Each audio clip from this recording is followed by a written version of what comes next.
myself the luckiest man on the face of the earth.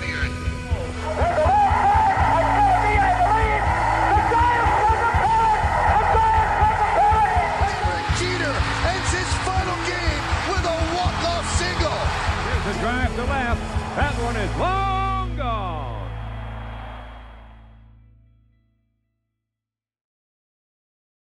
Welcome to the Long Gone Podcast. It's me, Michael, and with me, as always, S-Man. What up? Steve Ford. How's it going, man? Sound like death, man. I'm not gonna, yeah. Not gonna lie, man. Sound like you're a little under the weather, eh? Yeah, very much. Yeah, I've been sick for a few days now. Telling you, those kids, they're just a whole bunch of germ-full cesspools right there, man. Bro, and they're not even mine. They're not even yours. Yeah, it's crazy, when ever since I got COVID back then, when I got it real bad. When you used to have a rock-hard immune system, man. I remember you used to never be sick before that, yeah. Yeah, no, it's like, holy fuck, dude. It's like, oh, shit, someone's got a cold around Mike. He's out. He's out for 2 weeks. Jeez. So, for our listeners, viewers, thanks for hanging with us. Yeah. As I try to truck through it, Steve's going to be nursing me along probably. I probably will. Yeah, if I go on something and I don't hear you reply, I'll just keep going because I'll just assume you died at your desk. Yeah, I passed away peacefully. I passed away peacefully at his desk. Pay no attention to the corpse in the fucking window. Oh my God. You just put up a sign. Technical difficulties. Right Technical difficulties. I got your side. Yeah, you got that. Yeah, you got that colored screen. That oh my gosh! Stay tuned. Yeah. You just get tone.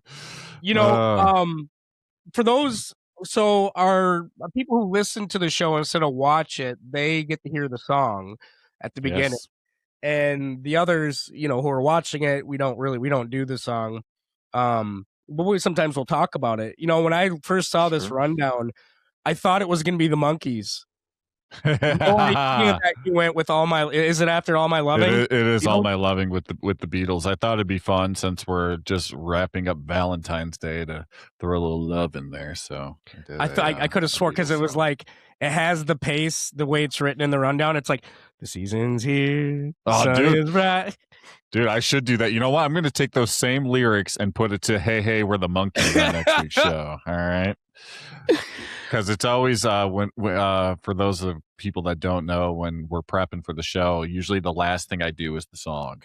And, because it's always the hardest thing coming up with lyrics. And you know what? If I use the same lyrics next week, just with a different melody, all right, it's written itself. I'm good to go. 60 songs, you gotta love it. Hell they're real toe tappers. Yeah. Speaking of, what's a good segue to this? I was going to say, speaking of toe tapping your way to the unemployment line, Tony Clark. I love it. That's exactly it. Didn't see this one coming.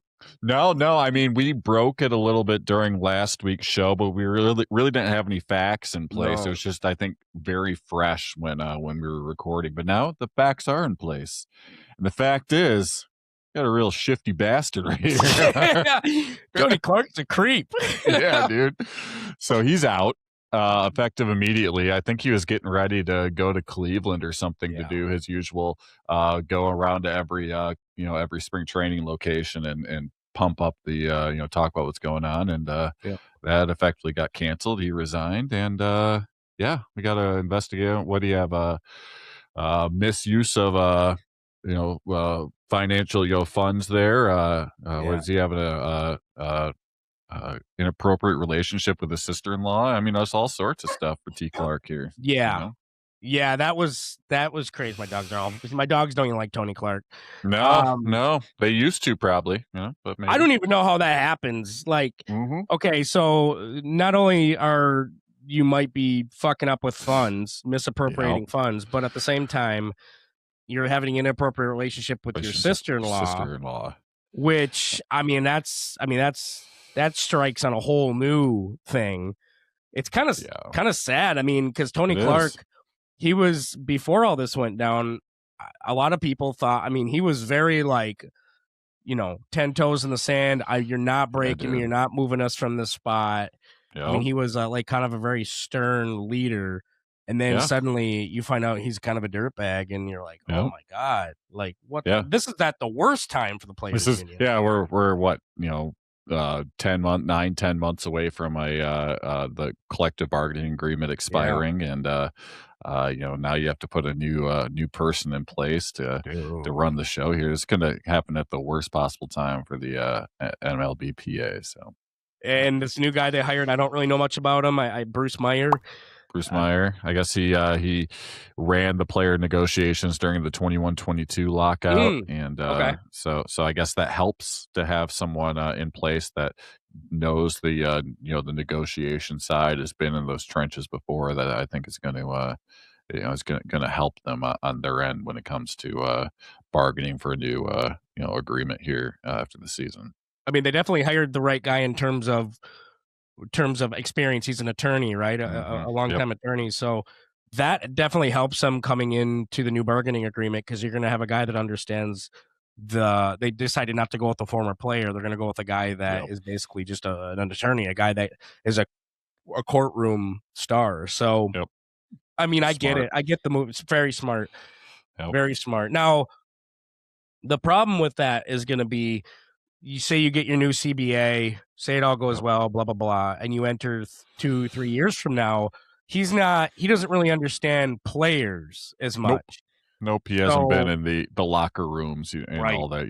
It doesn't have the pulse of what goes on and player talk, and can really relate to the players. He's more of the the court. He knows the laws and all that, but doesn't have that personal approach, kind of like that Tony Clark had, being a former player. So that could work as kind of a disadvantage when you're trying to fight for the players. Right. And I don't understand why can't you have two bosses, right? One that handles the player side, one that handles the law side. And it's kind of like a Simon and Garfunkel thing. You know what I mean? Like, why not? Well, parsley, sage, rosemary, and thyme, right? It works the team here, right? Yeah.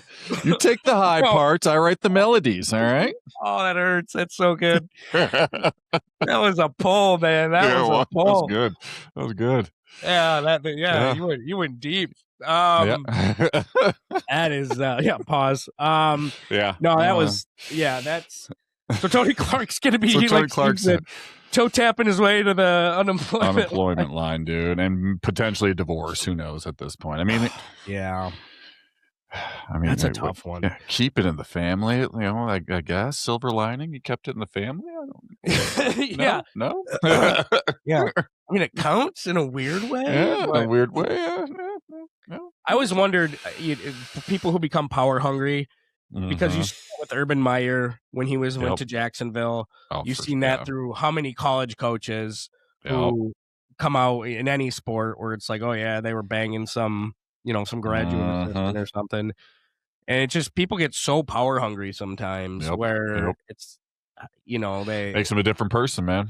Mike Tomlin. I mean, his oust with the Steelers. You look behind, he was having something with some young white girl, and I was like, God damn, what's wrong with you people? Come on, meaning the guys in higher positions, not black people. No, we brought up Urban Meyer. He's white. All right, and Rick Pitino. He's a whole sleaze bag himself there with his Bobby Petrino, Rick Pitino. Dude, yeah. Steve Garvey. Steve Garvey. Steve Garvey up here taking strays. Wade Boggs. Wade Boggs have like an appropriate he took mustache rides outside the marriage bed right there. Exactly. Yeah. So anyway, you get a sniff of success or power. It makes for a lot of people, it makes them a different person. It really does. It really does. And seems like it was with Tony Clark too. Which, it's just weird, because when you're at that point, you're kind of like, okay, bro, like, you're head of the players union. You're not the fucking commissioner of baseball. Yeah, dude. Yeah, you're not Rob Manfred. All right. Let's calm down. Get in line. All right. Yeah. So that part's crazy. But, one thing I wanted to bring up before we move on to our Then and Now series is, 2026 has been like the year of death. I mean, it really has, and we're not even done with February yet. Did you see the guy from Revenge of the Nerds passed away? I did, yeah. Revenge of the Nerds, and he was also Lizzie McGuire's dad, and the Lizzie Robert McGuire. Carradine. Yeah, dude. Like, what are we doing? I mean, Yeah, man. So many. And Rob Reiner, all these people passing away here. It's so sad, dude. Even in our baseball family too. Yeah. And I mean, when the year Willie Mays died, there was a lot of stars that died that year. And this year, recently, I think yesterday, Bill Mazeroski died. Dude, and that was a Pittsburgh legend. Now his isn't as shocking, right? I'm gonna be 100 with you guys. I didn't even know he was still alive. He's still alive. Oh my God. That's not to take away from this great man. No. And his clutch home run, and he was the butt of Mike and I's jokes a lot for the Hall of Fame, where this guy got into the Hall of Fame based on one home run to beat the Yankees. One of the most insane ones. Yeah, a veterans committee guy got in, but let's not take away, from he got in the Hall of Fame based on a great home run. But I'm looking through some of his stats. He's a very good defensive player. I'll say that. Eight-time Gold Glove Award winner. He turned over 1,700 career double plays, which is an MLB record for second baseman. He led the NL in double plays for 8 consecutive years. Led the MLB in assists, I think 9 times. Wow. So just a fantastic fielder. And a hitter? Not so much. He had one great home run, over 2,000 hits. So he doesn't hit the benchmark there. 138 career home runs. Okay. 260 career average or so, 853 RBI. So he basically got in the Hall of Fame because he hit one great home run. He was a hell of a defender. Not to take away from, he was a Pittsburgh legend, part of those great teams in the 60s. So shit. He was white Ozzie Smith. He was the white Ozzie Smith. Totally. If you look at the Mount Rushmore of Pittsburgh Pirates, I wouldn't even put him in the top 10. I hate to say it. Oh God. I hate to say it. I feel like we're stamping on his grave now at this point. Yeah. R.I.P., buddy. All right. R.I.P. I mean, well, that Mount Rushmore is Honus Wagner, Roberto Clemente. I mean, I guess you could say Barry Bonds, maybe. Stargell.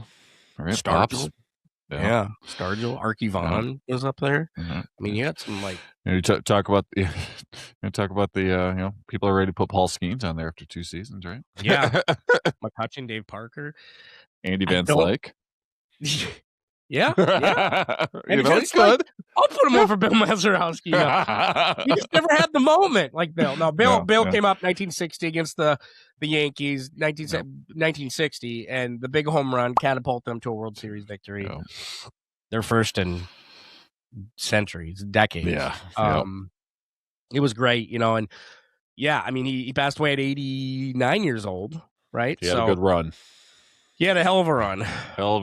I mean, you're seeing that with a lot of these ball players, of the guys that were born or that highlighted in the 50s, 40s, 50s, and 60s. They're all passing away now. I mean, we're seeing some legends. I mean, look at the last time we seen Willie Horton. I mean, look how just like kind of old and more run down. Yeah, he's got to be getting in his twilight years here. I'd say, Mickey Lolich, he passed away recently. I mean, it's crazy, and it's just it's one of those things where, Bill Mazeroski is probably one of the best second basemen of his era. Yep, Gold Glove wise, sure, but it's an legend. It's definitely a tough loss, but I go back to our Hall of Fame discussions. Should he be in there? Yeah, no. No, probably not. And that's why, he's the reason why people like Andrew Jones could get in off of just the Gold Gloves alone. So you might as well say even Arenado. I don't think Arenado has Hall of Fame stats yet. I don't know if he ever will, but he already has like 10 or 11 Gold Gloves. So you might as well say he's in. Man, he's in. It's just a travesty, dude. It really is. But tip the hat to old Bill. Bill Mazeroski, still one of the coolest home runs that I've seen. How cool is it to say you walked off a Game 7 of a World Series to win a championship, right? Against the Yankees. Against the dreaded New York Yankees and Ralph Terry. But one of the best Yankees teams. Matt O'Maris. I mean, that was fuck. Yeah. probably put a chip on their shoulders, say fuck you, and then they came back and ran the table with that 61 team. You know? Yeah, 61. They just hit the fucking gas. Yeah, they're like, you know, fuck you, Mazeroski, and just went on the tangent. You sit down to pee now. Yeah, exactly. So before I pass out here, how about we get a word from our sponsor? Let's do it. Whether you're a casual collector or a seasoned card enthusiast, the Penny Sleever is your one-stop shop for all your card protection needs. They carry everything from classic regular sleeves and versatile top loaders in multiple thicknesses, 35-point, 55-point, 75-point, 100-point, and beyond, to premium magnetic card holders and specially graded card sleeves perfect for PSA and SGC slabs. Need resealable bags, team bags, vintage sleeves, or colored top loaders? They have over 71 products in stock, all priced to help you build and protect your collection without breaking the bank. And now they're offering an exclusive promotion just for you. First-time buyers can get 10% off their entire order with promo code LONGGONE. Just visit thepennysleever.com and use that code at checkout. Don't let your valuable cards go unprotected. Shop the Penny Sleever today and see why collectors trust them with their most prized possessions. The Penny Sleever. Premium protection, penny pinching prices. All right, we're back. Mike, you still alive? I made it. All right, cool. Penny Sleever, man, I love them. Love what they do. I wanted to mention their shipping policy. They got very affordable shipping rates. So they have a flat rate $7 shipping for any order under $59, and then if you go over $59, it's free shipping. So, you know, you see a lot of people get burned with the shipping, buying multiple things, and, you know, that shipping can add up, but with that flat rate of anything under $59 ships for $7. And then if you go over 59, free shipping, you can't go wrong with that. It's I think it's a very generous shipping policy. So take a look at their site. Like I said in the ad read, they have over 70 items in stock. Take a look. We got new, Topps keeps dropping new products, so you're going to want to get your holders and your bumpers and all that stuff to get yourself set for the new season here. Check out Penny Sleever and get what you need, because they're great people. Yeah, absolutely. Yep, absolutely. And yeah, I mean, quality stuff too. This isn't like cheap shit that you can make out of a 3D printer. I mean, this stuff is actually worth what you're buying. I mean, for sure. And that's stuff that Steve and I use and will continue to use, especially their magnetic holders. I'm a big fan of those. Are great. And their aluminum bumpers, which I just love that you can get it in different colors. Which dude, that's dope. Matching like the one that I have for the Mark Fidrich for the Tigers, got that tiger orange going on it. It's fucking sweet. Really a great accessory to have. Really makes your PSA cards stand out. It's really dope. Yeah, makes me want to slap my own ass. And then pass out from sickness. But before I do, we are continuing on our Then and Now series. We are at left fielders. We have center fielders, right fielders, and DH to go. So that's 3 more weeks. And gotta say, Steve, I put your picks out there on a Reddit forum of last week. Holy shit. They loved him, didn't they? They loved them so much. They just didn't understand Travis Fryman. I had to tell him, I was like, hey, Fryman. Hey, I preface it. Listen to the show. He was and I prefaced it by saying this is kind of a homer pick. Yeah, absolutely. Sorry.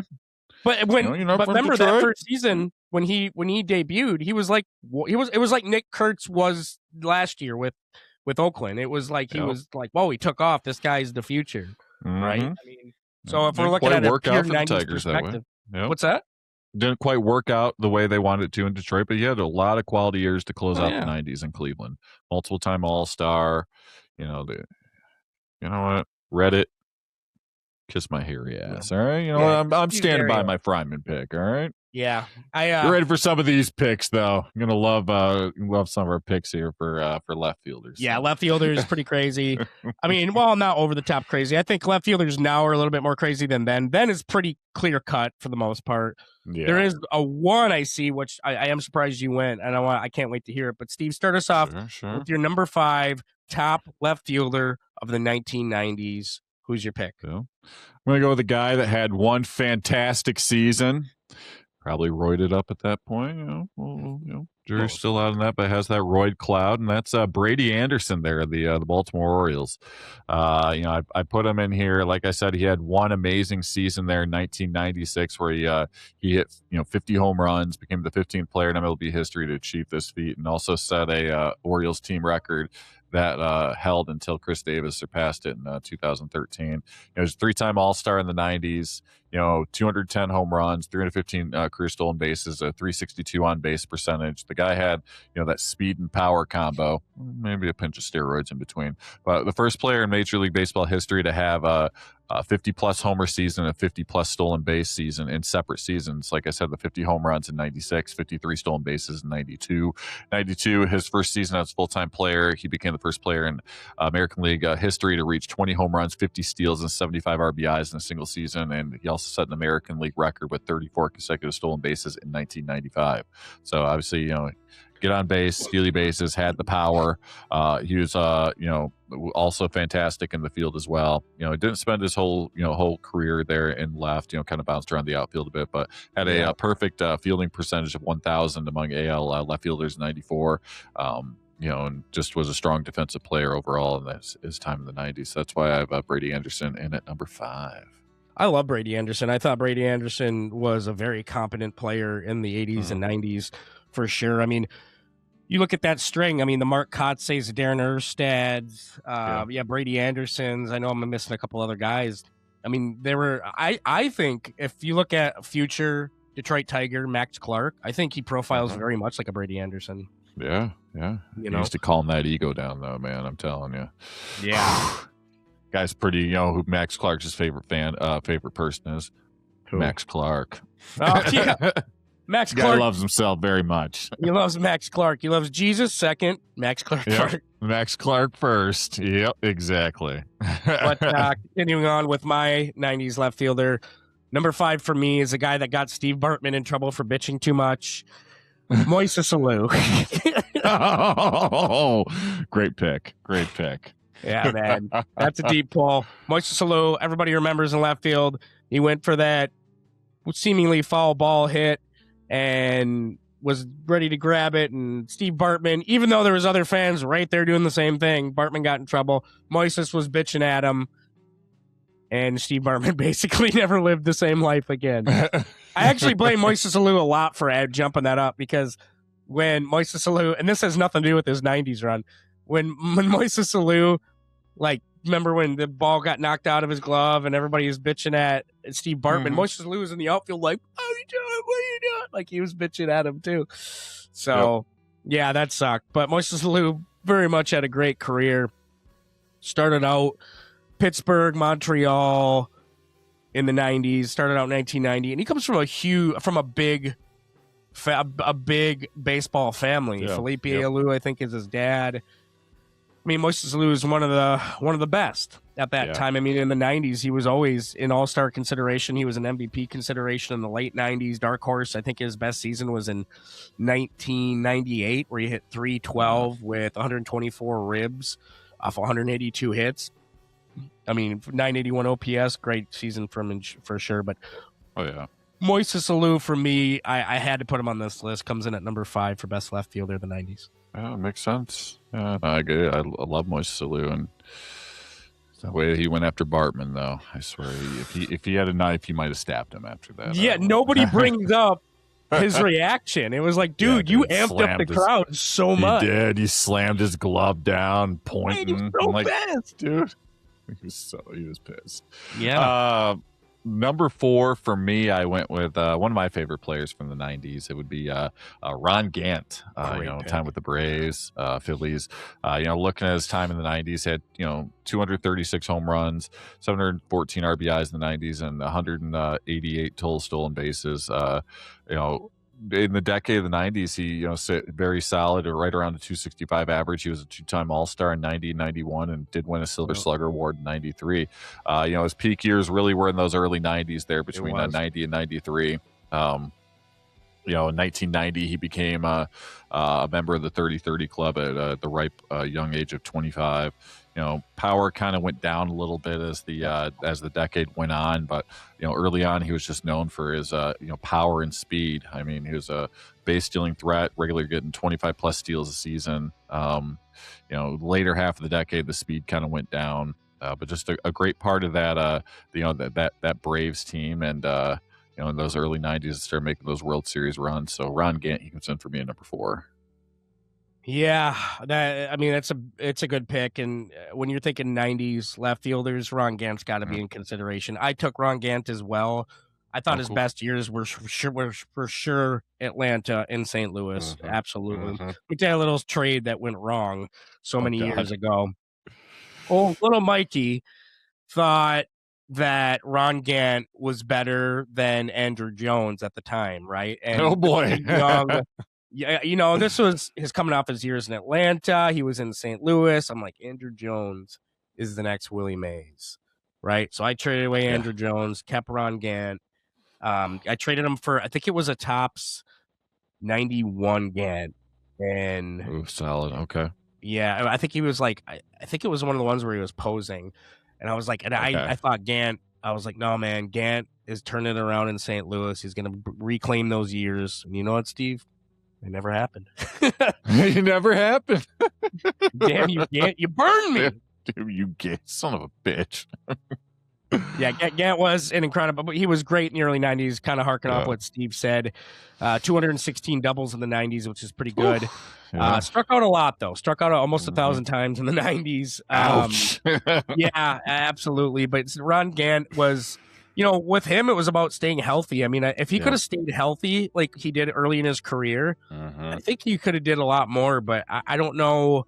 It was injury bug really hit him, and it affected him, because you saw a guy that could easily hit 30-plus home runs a season, and then it just fluctuated. It's like, okay, he had like a Trout kind of career later on where it was like, dude, this guy's never fucking healthy. So yeah. Very Trout-esque. Yes. Ron Gant, number 4. Okay. Number 3 for me, I went with Ricky Henderson. Obviously peak year there, 1990, or winning the MVP with a OPS of over 1,000 and led the league in runs and stolen bases.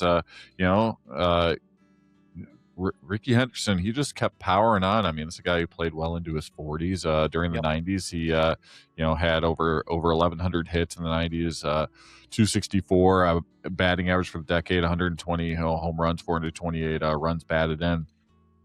Just a guy consistently could get on base. Throughout the 90s, he consistently drew at least 70 plus walks and had his OBP was always elevated as his batting average did decline in later years, but he could still draw the walk and get on base. And once he's on base, still a stealing machine. Stealing 30 plus bases multiple seasons during the 90s. He played for the A's, but also got another World Series there with the Blue Jays in '93. But just a guy who great pop in the bat and great defensive prowess in the left field. So Ricky Henderson, he comes in for me at number 3. And I'm gonna kind of cut the tail off here before anybody says anything. His best years were in the '80s, right? So a lot of people are probably going to be like, fuck, are you serious? Ricky Henderson's not number 2. No. Aside from his MVP in 90, he was never that. I mean, his best years were in the 80s. Like, you can't even compete with that. I mean, his base stealing is different. He was always an immaculate base stealer, but the way, hitting and everything else, he was good, but he wasn't as great as he was in the 80s. And I mean, he wasn't even an all-star. I think his last all-star appearance was in 91. So, you're right. Yeah. But we'll talk a little bit more about him in a second. I'm going to say Albert Bell with my number 3 pick. And, I listen, Albert Bell, probably roided, is an asshole. Totally. You know what I mean? We're talking stats on this show, all right? Where the stats are in print, and we got to go based on stats. Yeah. Got to go based not on personalities, not on roids. But was there any? I mean, he was a top 5 hitter in all of baseball. I'd say from like 93 to 98. He was he was that good. I I mean, what he was able to do in 12 years, I think it's a long career.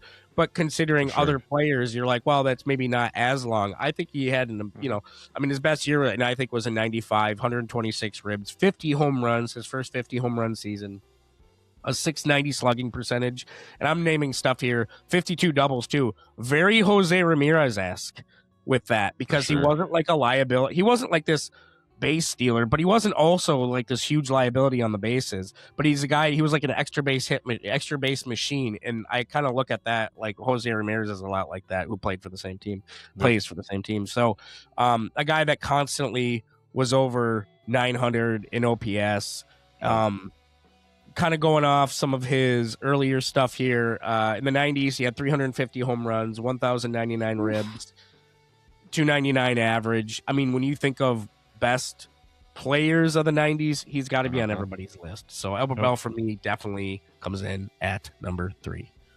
Well, he's so good for me, except for being an asshole. He comes in for me at number 2, mostly because he edges out Ricky because of the offensive stats that he put up. 5-time All-Star in the 90s, 5-time Silver Slugger Award winner.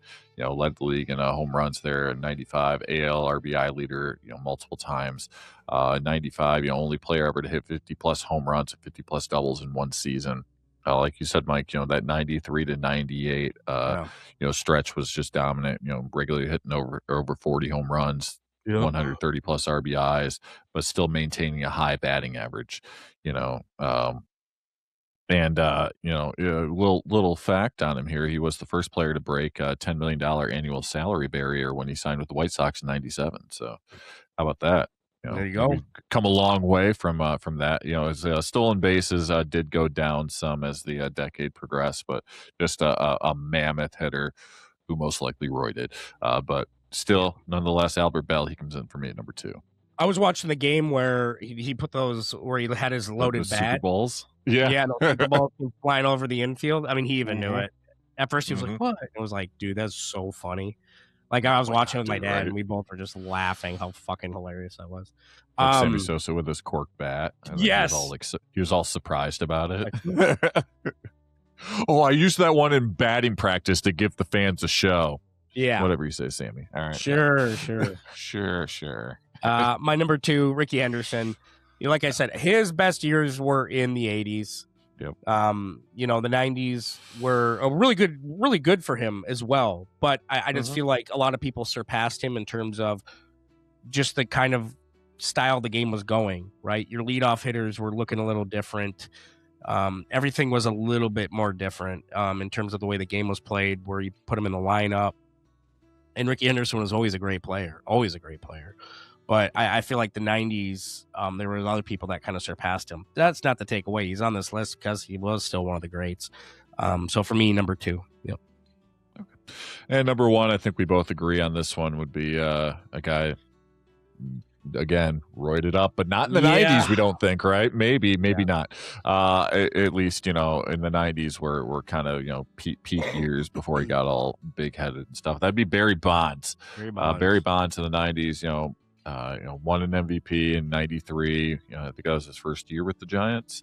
5-time All-Star, multiple Gold Gloves. It's a guy who, Barry Bonds.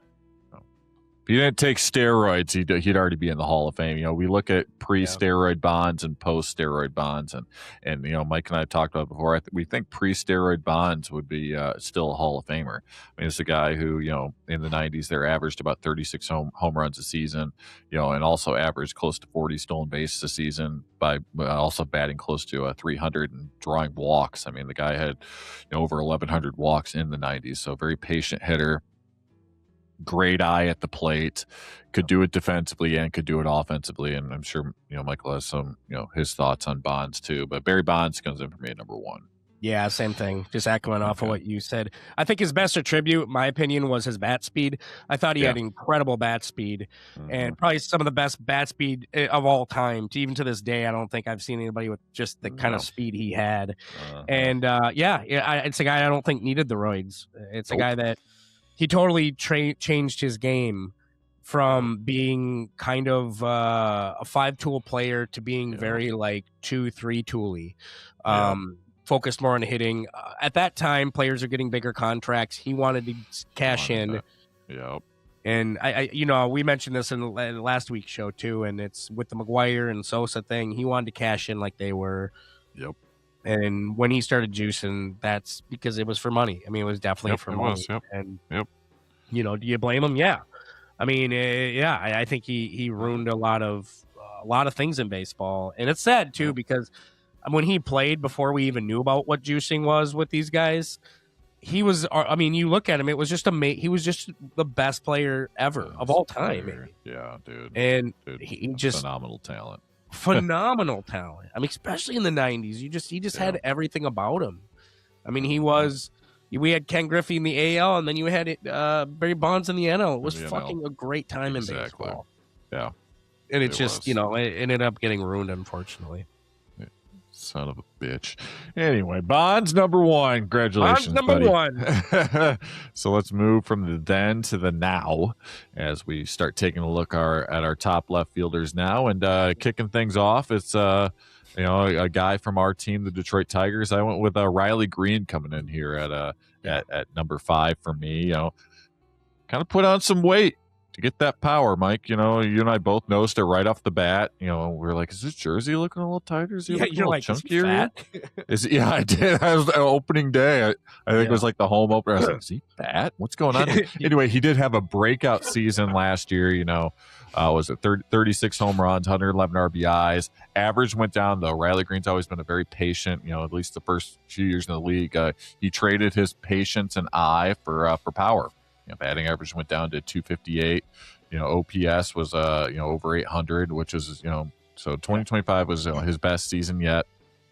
In 2024, the power was coming up to 24 home runs, over 70 RBIs, and that was his first All-Star season. So he's coming on back-to-back All-Star seasons, and he's just a wizard in the in the field here. The guy makes just plays that are just unbelievable. Ranked number 2 in the Fielding Bible Awards for left field defensive players in 2024. He's got range, can make those catches, and very strong throwing arm. So he can do it in the field, and he's got the power at the plate. So Riley Green comes in for me at number 5. Great pick indeed. I went. My number 5 is Jarren Duran. I thought, Jarren Duran's an interesting, very interesting. From the year before last, he was dark horse MVP. Last year. I mean, I don't think he had a bad season. Was it as great as the season before? No, but he still got the most RBIs in his career with 84. I personally think the Red Sox are using him wrong. I think this guy definitely has 5-tool potential, but I don't think we should applaud like, oh my God, this guy could be a 30, 40 home run hitter. I don't know if he's that. I think he's a guy that is very much kind of like Pete Rose, or I'm not saying that's how he plays like. I'm saying in terms of what you need from him. You need him to get on base and move over, because when he's on base, he can steal. He can move. He's fast. He does a lot of good things on bases, and he's not bad in the field either, but he's an extra base machine, another extra base guy. But I think sometimes they try to think he's like a J-Ram kind of player when I don't think he's going to be as refined like that. I think it's not going to be like that with him. So I think where they put him in the lineup is just kind of wrong, especially if he's in the heart of the lineup. It's not good. So, but I nevertheless, a really good player. Has one of Boston's only stars now that they've been cleaning out. Jarren Duran gutted the team. 5. Gutted the team. I got Duran in at number 4. Like you said, 2024 was kind of a breakout season for him, where he led the league in doubles, led the league in triples. In 2025 still led the league in triples, but, his average did dip. But like you said, Mike, I think Boston's really, using him wrong. I mean, go back to what he was doing in 2024 and just replicate it again for this coming season, because he's shown, he can get you the doubles, can get you the hits, almost 200 hits in 2024. Get back to what he was doing there in that season and for 2025, and he's going to be all right. For everything that you said, I like him as well, but he just comes in for me, Jarren Duran at number 4. Potential's there. It's just going to be interesting to see how the Red Sox use him or how much they rely on him. Sure. My number 4, I'm with the guy that doesn't get enough love at all in this league, and he should. And I remember he was not last year, but the year before last, I've never seen a hitting performance like that, like he did against the Detroit Tigers. The Detroit Tigers. That was Stephen Kwan. For sure. The guy just can get on base. He's just a hitting machine. He can get on base. Last year, I thought he was trying a little too hard at times. He played a lot, 156 games, but it just, I don't know. It wasn't coming as easy to him last year. Not to say he had a bad season, right? I mean, I think most players would kill to have 272 average, right, with 170 hits. But I think this guy could easily hit 200 hits a season. But it's another one. I don't know. I don't want to say he's being used wrong because Cleveland has shown the ability to get far, do well in the season and even go and make the postseason with their lineup. So I like Stephen Kwan a lot, and he's a Gold Glove in left field. That's the thing. It's not a guy that's just like Tony Gwynn, who's just like all hitting and no fielding, right? I mean, this guy, this guy is a very good, one of the best left fielders out there. But I don't know, man. I feel like people sleep on Stephen Kwan so much, and he's only 27. And this is a guy that just very, very much just a scientist when it comes to hitting. So Stephen Kwan, and I was a guy that, like, when Cleveland there was rumors that he was up for trade last year. I don't understand that because he doesn't cost a lot. Dude. And why more teams didn't jump on that, I have no idea. It's kind of like Luis Ariz, right? It's like, the guy's an amazing hitter. Like, he gets on base. Like, he's an analytics darling. Why wouldn't you want these guys on your team? What the fuck's the matter with you? They're just not valid. They're just not valued a lot. I don't know. It's crazy. So Stephen Kwan for me comes in at number 4. For me, at number 3, another guy that I feel like isn't getting valued enough. A guy I really like, and that's Ian Happ. All right, Ian Happ is you talk about his offensive numbers aren't flashy, but it gets the job done. 243 average, just like it was in 2024. 25 home runs in 2024, 23 home runs this past season. It's going to get you consistently 70, 80 plus RBIs, but he's going to do it in the field. The guy's a 4-time Gold Glove Award winner. So, he's doing it at the plate and is not a defensive liability on the field, either. So I like his plate discipline too. He consistently draws walks. So it's great discipline at the plate. At a career high in walks this past season with 87. So it's very high walk rate compared to his strikeouts. So he's able to work the pitcher counts and get on base, and he's consistent. The guy plays 150 plus games a season. Switch hitter, so he's got the advantage of going both sides of the plate. Like I said, do it in the field. Do it at the plate. Just easily overlooked at in Chicago. So Ian Happ comes in for me at number 3. Yeah, definitely overlooked. I mean, when people thought about remember he was a young Ian Happ when a lot of those guys were leaving town. Your Rizzos and Baez's and all them. And Brian and all that. Yeah, definitely underlooked. Definitely overlooked. I went with he's a little higher on my list. I went with Riley Green. Okay. I think I actually would have put him a scotch higher if it wasn't for the strikeouts. Dude, yeah. The strikeouts were a problem last year with him. A big fucking problem. Yeah. And but it's weird. The last 2 seasons he's sold out for power. When he first entered the league, he was like a hitting machine. In the Stephen Kwan-esque Andre Ethier type mold where he could get on base, but he can also get you those key RBIs when you need it. I remember him coming up through the minors. It was like, oh, his glove isn't good, but he quickly showed like his glove was amazing. But within Detroit, it was more of a speed thing. That's why he didn't always play center field.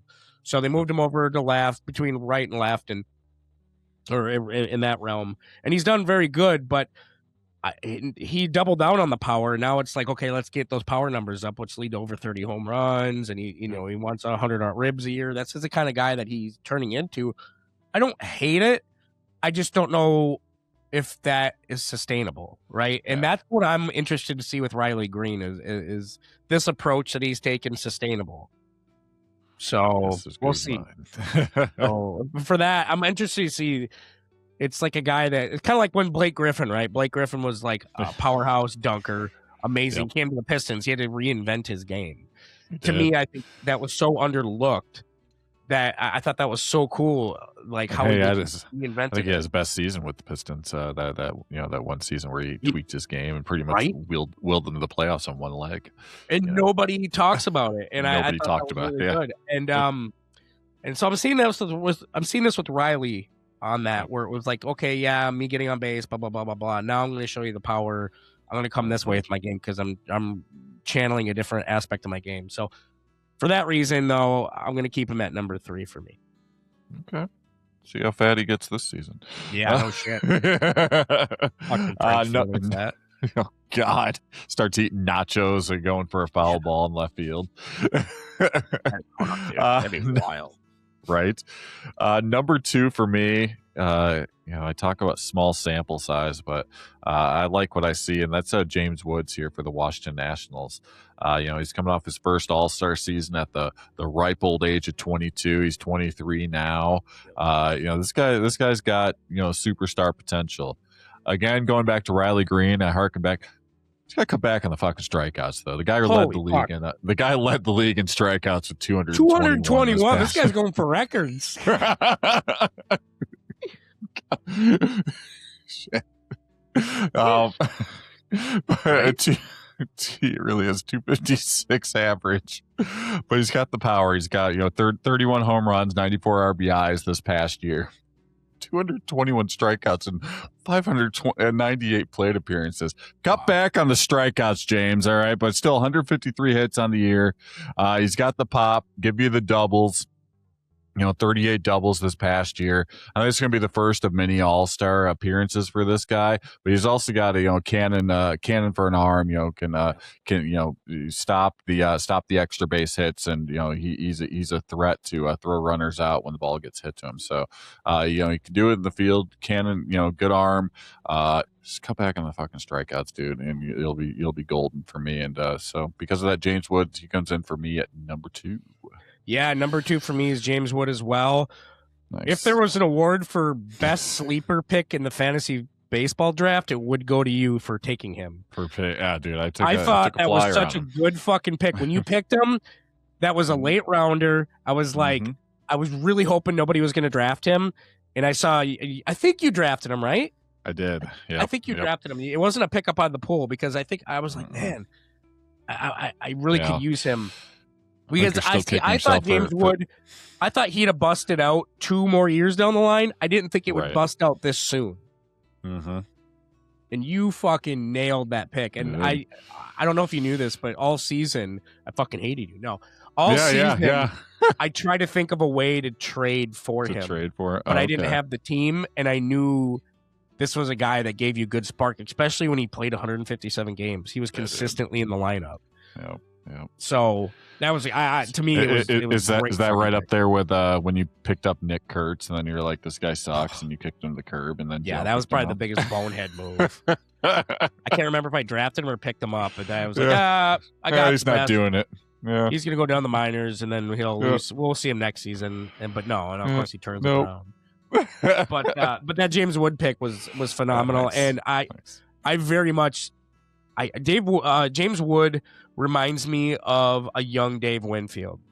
Ooh, right? Okay. And that's good. But you're right, Steve. He's got to cut down on those fucking strikeouts. Dude, I think Dave Winfield was a little bit more patient of a hitter polish, but that came with age. But I think James Wood's future is bright. I think the Nationals got a good one in him, so he's in my number 2. I agree. And then number 1, I think we both agreed on number 1 as well, and that's for the Brewers, Jackson Chourio. I mean, this guy, again, you talk about, unlike James Wood, this guy has really good plate discipline. For the most part here, solid average.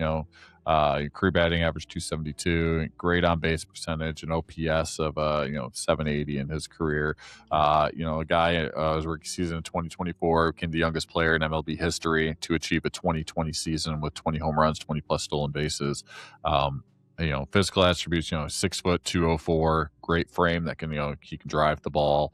Young and developing, still super young, so he's still honing in on that, but I think we got a superstar in the making here, and leave it to the Brewers here. They just keep finding people and developing them. Don't fucking spend money for the most part on players, but they can find and develop, and Jackson Chourio is another one of them. So Jackson Chourio comes in for me at number 1. Great pick, same. Yeah, Jackson Chourio reminds me of Ronald Acuna of the left field. Yeah.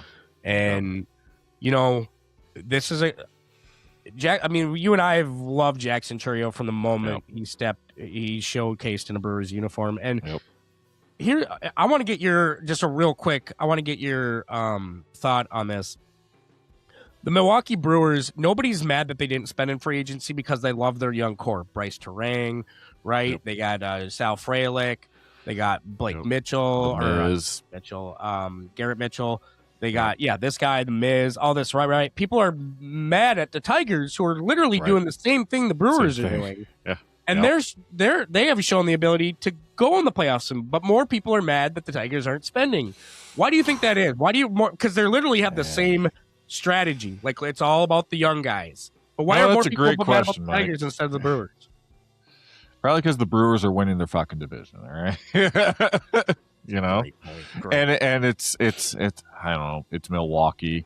We're both quote unquote smaller market teams, but the Tigers have shown the ability to spend in the past, whereas Milwaukee really hasn't done that outside of maybe the Christian Yelich deal. After trading for him. Yeah. But the Tigers have had a track record of being able to spend. So I think the fan base is pissed off because the ownership this regime of ownership hasn't spent the way that Daddy Mike did. Right. But they're doing it now. I mean, if you looked at the after arbitration and the free agent signings, I think the Tigers are like mid to they might be close to top 10 for payroll, which is crazy. So they are isn't that crazy? So they are spending, but I think that really it comes down to it. I think that's really the reason. It's because the Tigers have had a track record for spending, whereas Milwaukee has never really had that record. Record. So maybe the expectations a little bit different. Mm-hmm. Yeah, that makes a lot of sense. Yeah, because they both have the same strategy, So that's interesting. But yeah, Jackson Chourio. The difference is I feel like Milwaukee is also churning out better talent than the Tigers are in regards to developing players. I think you're right. Based on looking at the core, I would take Milwaukee's core over Detroit's core any day right now. That's a take. Woo! Yeah. And guys, that's a Tigers fan. Like a diehard Tigers fan telling you that. Yeah. I love what they're doing in Milwaukee, and I would take their core with Chourio and all that over a Riley Green and Spencer Torkelson core, quote unquote core, just because they're offensive players. I feel like their offensive players are better than our core offensive players. I couldn't agree more with you. I think that's a great take, and I think probably pitching wise, I think we're good because we have Skubal now. But once that happens, then it's then we're shit. Yep. But I was gonna say after this year, we're gonna go back to being shit because Skubal's gone. Yeah, especially and the rotation is gonna be fucked up. Yeah, that's a great take. Yep, absolutely. Yep. Yeah, for sure. Well, that's our then and now. We're moving on to is it center field next week? Fielders, yeah. All right. Andrew Ken Jones Griffey Jr. and everyone else. Yeah. Ken Griffey and the rest. If you don't have Griffey as your number one, I'm gonna get you checked for a stroke because that's like one of your favorite players. Yeah. Then if I don't have Griffey as number one, then you'll know this is an AI bot that's not yeah. Good, all right? Yeah. Steve, it's AI Steve. It's AI Steve. Oh my come God. Back. Yeah, Steve, come back. Just keep rolling along. Yep. All right. Well, with that, shall we head on over to Collection Corner? Yeah, let's do it. All right. Yeah.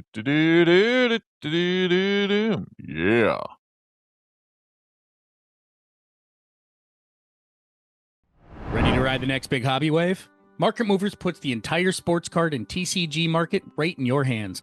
With pricing on over 7 million cards powered by real sales data, including eBay, Fanatics Collect, Golden, Heritage, and more. Track your collection on mobile or desktop. Instantly see your value and P&L by sport, year, player, set, or grade. Compare any card side by side. Monitor the live price swings to spot trends early, uncover underpriced deals, and set custom alerts so you never miss a move. With Market Movers, you turn market data into smarter buys, bigger profits, and a stronger collection. Sign up today and try it risk-free for 14 days. Plus, get 20% off for life with the promo code GONE20 at marketmoversapp.com.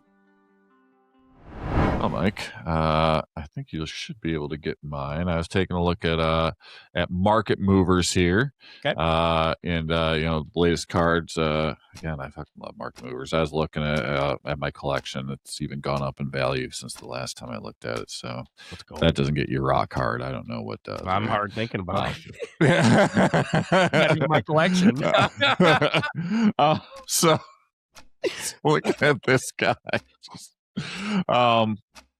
There's a guy who is I would say a Houston Astros darling, even though he did go away for a little bit. He was he was the youngest high profile player to enter the 2012 Major League Baseball draft. In the months leading up to it, he was 17 years old. He was already projected most likely to be a top 10 pick.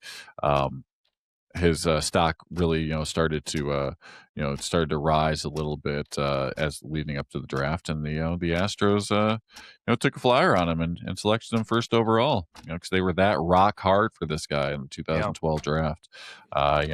Quickly ascended through the minors and made his debut in 2015, winning the AL Rookie of the Year, and helped contribute obviously mightily to that 2017 championship team. Tested the free agency, went away for a bit, and sucked massive amounts of ass for the most part before he was traded back to Houston. Career 275 average, 1,298 career hits, 200 home runs, 724 runs batted in. I believe he could not play in the World Baseball Classic due to insurance reasons, because for some reason he's a insurance liability. Who am I talking about? That's amazing. This is a guy that everybody thought would be the next A-Rod. He never was. But I think he was the right pick for what they needed at that time to build that little dynasty they had there, and that's Carlos Correa. It is Carlos Correa.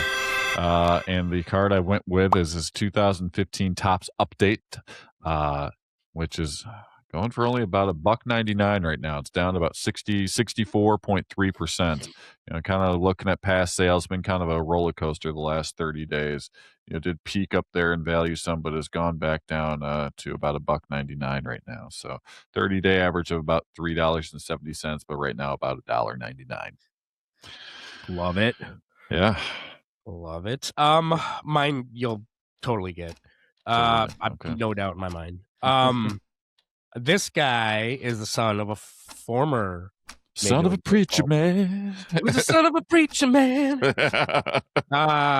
Former respected ball player who's no longer with us, but the guy is still with us, but his dad's not with us. Started out with Pittsburgh. Him and Jim Leland got into it a few times. Oh, okay. Yeah, he's hails from Riverside, California. Started his career amazing with the Pirates. Him and Bobby Bonilla were the next sensation. And the Pirates haven't really quite recouped from that lot, from losing both of them. But at the same time, one guy decided, hey, I want more money. So here I have now, I'm just going to Roger Clemens it and say, fuck it, and roid myself. Okay. Roid myself. 14-time All-Star, 7-time NL MVP, which is mind-boggling to even think about. Career records that probably shouldn't count. 762 home runs, 73 home runs single season, which I think that's Aaron Judge's record, in my opinion. A little over. He never quite hit 3,000, which I didn't know until I think the other day. Probably because he's intentionally walked so many times, right? You know what? That's probably it, because he was the most walked player at that. I think I think that record still stands. Hell, people, if I'm thinking of the right player, would intentionally walk him even with the bases loaded if it meant just giving up one run. Who do you got? Who is it? I think it's Mr. Roids himself. We talked about him earlier, Mr. Barry Bonds. Yes, sir. All right. Nice. Yeah, just sad. I mean, the 90s had some really great ball players, and then it just, when you find out it was a lot of it was Fugazi, you just kind of bummed, you know. The Bonds was so good to watch in the 90s. Dude, he was. Early 2000s. He was just such a, I mean, he was a polarizing player. He was kind of a jerk, right? The media never really loved him. Definitely was an a-hole, yeah. But I think he kind of grew up with a silver spoon in his mouth, right? I mean, his godfather was Willie Mays. Willie Mays, yeah. Bobby Bonds, that's the guy I was hinting at earlier.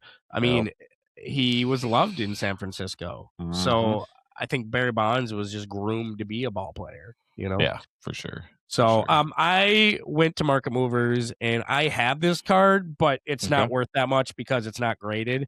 But that's a 1987 Topps Barry Bonds number 320. It's his rookie card, but it says error card. Oh, it's the error one. Okay. Yeah, it's the error card, which and it goes from anywhere. I've seen it from $500 all the way to almost $2,000. I saw one recently sold for $1,700. But that shit's graded. I was going to say, so what makes an error again for our viewers that aren't is up on what makes an error? Is there like a off with like a birthplace or something, or good question? Well, and it was to a common printing characteristic on the reverse side. Okay. Yeah, it misprinted a 3 or the missing link in the card number, so it has a card number. Good for that. Cool. All right. Yeah, well, it's not anything cool like the fuck face, like the Billy Ripken fuck face. Right. Or there's so many error cards out there that are really cool. This one more has to do with just the printing aspects of it, with the where it's numbered, in the corner. I gotcha. So, but it's still a high valued card, and on Market Movers, the data on it's kind of all over the place because it's high, then it goes low, stayed low for a long time, it went high for a short time, and then it goes low again. So this is a card, like bonds in general. Dude, I honestly think it's just, and you look at how many people like own it, or like the ones that they can track on Market Movers, not very many. So I think the market really isn't 100% correct on it yet. Okay. Yeah. You know, makes sense. So yeah, that's my Market Movers pick for the week. Love it. Love Market Movers. They're our sponsor here of the Collection Corner, and love their app. Check them out. They're adding more cards daily, especially with the new Topps product coming out here in the last couple of weeks. So get on there. You can track your collection in real time. But love the folks at Market Movers. They're good people. So and I think coming up soon we're going to be doing another giveaway. So stay tuned. We are. Yep. Stay tuned. For that. We'll have another good giveaway coming up here. But get on there. Get on Market Movers. Start tracking your collection. You can watch it. Watch your collection grow, or hopefully not decline in real time. So it's a really cool tool to have. But with that, shall we get the candles out and celebrate a birthday? Let's do it. All right. Well, looking online, there's a lot of great cards of this guy. One of my favorites though is his 1982 Topps number 390. And he's looking dope. Has that great Orioles uniform, rocking the mutton chops here, and it's a happy birthday to Orioles great and Hall of Famer Eddie Murray, born on February the 24th of 1956. Now these are some Hall of Fame stats here: 287 career batting average, 3,255 career hits, 504 home runs, 1,917 runs batted in. Spent a bulk of his career there in Baltimore, before bouncing over the Dodgers and the Mets, then the Indians, then back to Baltimore, and then over to the Angels, and then did things with the Dodgers. Was a coach for a time with Baltimore, as well as on the Cleveland staff and the Dodgers staff for a bit. He's an 8-time All-Star, World Series champion 1983, AL Rookie of the Year 1977, 3-time Gold Glove Award winner, 3-time Silver Slugger Award winner, AL Home Run leader, AL RBI leader in 1981. Baltimore Orioles number 33 is retired, and he's also part of the Baltimore Orioles Hall of Fame. This guy didn't need the fucking Veterans Committee to get in the Hall of Fame. He was the first ballot and inducted in 2003. A little trivia on Eddie Murray is the only switch hitter to achieve both 500 home runs and 3,000 hits. Wow. I was like, what about Mickey Mantle? Mickey Mantle did not get up to 3,000 hits. Nope. So he's the only switch hitter to achieve both 500 home runs and 3,000 hits. There you go. Yeah. He's a guy that I kind of wish stayed with one team his entire career, I do because too. he had that air to him, that aura. It could have been the Orioles. I think his best teams are the Orioles, Cleveland, and that's it. The Orioles and Cleveland. I think were his two best teams in my opinion that I remember. I agree. Yep, I agree. Yeah, Eddie Murray, just a hell of a player, and could grow mutton chops like nobody else, man. I'm telling you, dude. Yeah, he really could. He just one of the greats, man. I woke up this morning, my Alexa, I have that Alexa Plus shit, and it gives me it gives me like random fucking facts when I wake up in the morning. So my alarm goes off. That's fun. Yeah, and it'll give me random facts. And it told me it was Eddie Murray's birthday today. I'm like, that's something I guess I didn't need to know, but cool. And we're celebrating here on the show. I mean, it's also Hannes Wagner's birthday, but I think I did Hannes last year. You've done Hannes a couple years. Yeah, I was going to say. So I wanted to spice it up a little bit. Oh, yeah. So, yeah. He wanted to black it up a little bit for you guys, for our black listeners. We are wrapping up Black History Month. So we are wrapping up Black History Month. So it worked out. Yeah. Yeah. So in that, happy birthday, you mutton chop son of a bitch. There we go. Oh boy. Yeah. So good show, man. Good show. Yeah. Well, that's a fucking show. Yeah. Absolutely. Yeah, it's weird without an interview. This is our first interview list show in a bit here. So, sorry about that, guys. So, yeah, sorry we failed you, fuckers. No, sorry we failed you after this. But we got some good interviews coming down the pipeline here. Yep, definitely some good interviews coming down the pipe. Plus, it's nice when it's just you and I, right? Yeah, I mean, it's the olden days were just you and I. Yeah, just you and I. Yeah. Well, Simon and Garfunkel. Yeah, that's right. I'll take the high parts. I'll take the high parts. You sing the melodies. All right, cool. Yeah. Yeah, man. Yeah, we got a lot of good stuff coming down the pipe. We're almost done with it now. Spring training. World Baseball Classic starts up. World Baseball Classic. We're going to be previewing that soon, and then we're going to be doing our preseason prediction show, our season prediction show. Always a fun one. That's always a long show too. It is. Buckle up. So, but in the meantime, guys, thank you so much for listening. And remember also, we have 2 YouTube channels. So if you go on our Underdog podcast, that's where a lot of you are listening. But we also have another channel we kind of spun off, and that's where we're going to have more content on that one. And that one sometimes gets released a little sooner than the one on Underdog. So for sure, it's at Long Gone or Long Gone the podcast. You'll find it on YouTube. Yeah.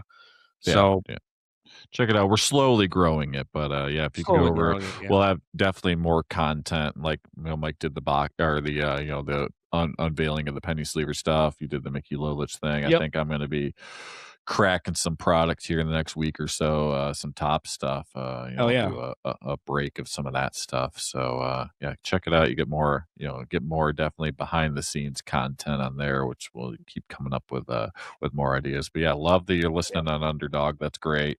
But if you can take a little meander over to our own personal YouTube channel, it'd be fantastic. Yeah, it'd be nice, because that one we have a little bit more stuff on there that we can't quite put on Underdog, and just be a like, share, subscribe, unsubscribe, resubscribe, bump those fucking numbers up. Yep. Help to the algorithms. We'll take it. We'll take it. But in the meantime, everybody, thank you so much for listening. Have a great week. And I'm going to go lay down and maybe make myself some tea. Ooh, all right. And we'll catch you guys all next week. Deuces.